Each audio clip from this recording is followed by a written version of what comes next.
Price একদম যথার্থ ছিল। সো ফার্স্ট আমরা ট্রাই করে নিয়েছিলাম চকলেট কুকি, যেটা খেতে একদম দারুণ ছিল।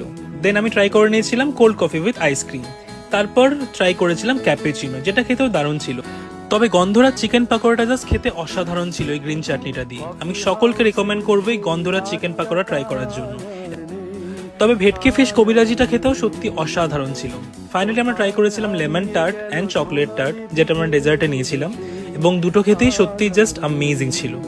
So I must recommend you all to definitely try this chocolate tart and lemon tart from the dessert section of this Newtown Coffee House.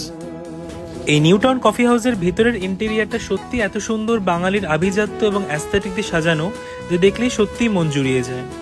মনে হচ্ছিল কফি হাউসের আনাচে কানাচে লুকিয়ে রয়েছে আমাদের কলেজ স্ট্রিটের কফি হাউসের আভিজাত্যকে ছোঁয়ার অনুপ্রেরণা with the modern twist. So আমি সকলকে রেকমেন্ড করবো to visit coffee house new town to explore it's amazing vibe with such an amazing food.